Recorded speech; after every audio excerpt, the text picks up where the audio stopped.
going to ask questions.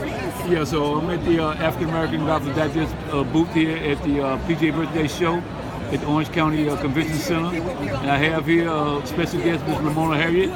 She's the author of this book, African American, The Journey of African Americans in Golf.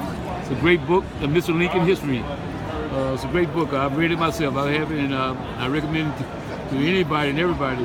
If you get the chance, pick it up, at your local bookstore and give it a go. Very educational. But anyway, without any further ado, let Ms. Harriet speak for herself. Well, thank you for having me, first of all. And I'm excited about the book. I always say it's a history that needs to be told. It's the history that hasn't been told. And I'm just excited to be a part of it, more so than anything else.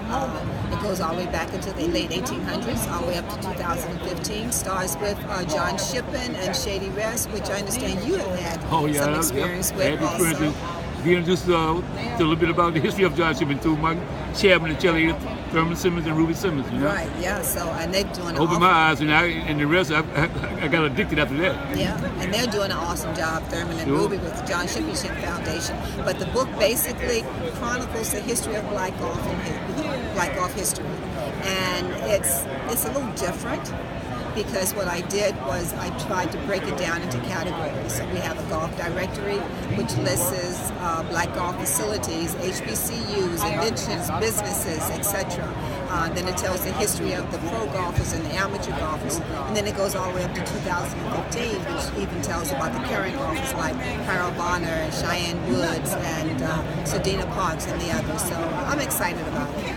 And well, you should be, It's a great book, and I said, it's nothing like having your story told by people who are more qualified to tell it, And that's one thing I think your book does, and I found it to be right on point, with a lot of stuff. I've been on golf, been around the game of golf about 55 years, and know a lot of some of our pioneers with that, But your book just took me to another level of educating me, with golfers of color in this game, whatnot, and everything.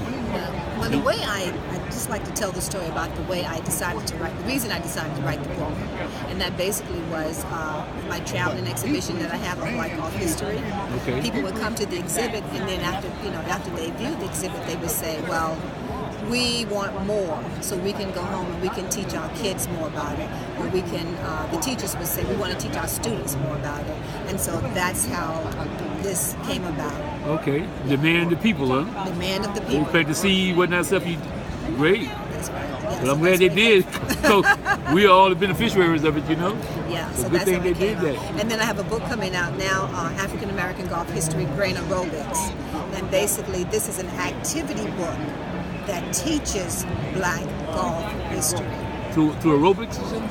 No, not through aerobics. Brain aerobics. Oh, brain aerobics. Oh, okay. Brain aerobics. So, okay, yeah, use that.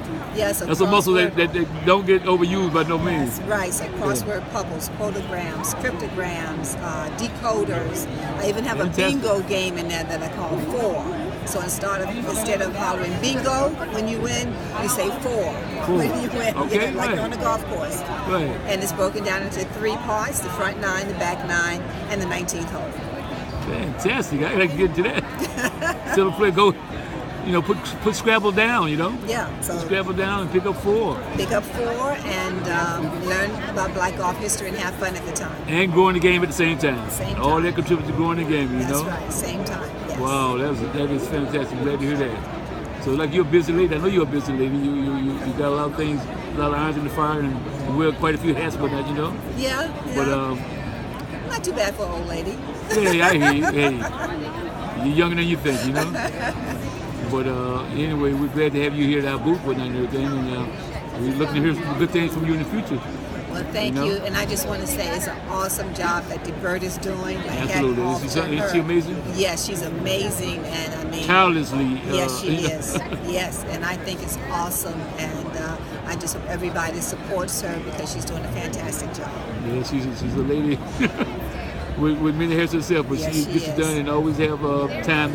I can call her, and she always have time to talk. Whatever. I know she's a busy schedule, but she will never deny you an interview or sit down. She will always have time to hear you out, Yes. And that's very rare today in today's world, especially with business people and busy people, you know. Yeah.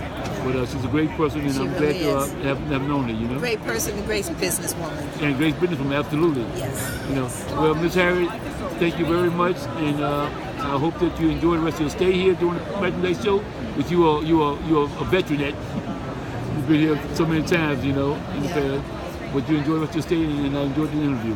Okay, thank you very much. Thank you very much for your time. Okay. Good. Okay. All right.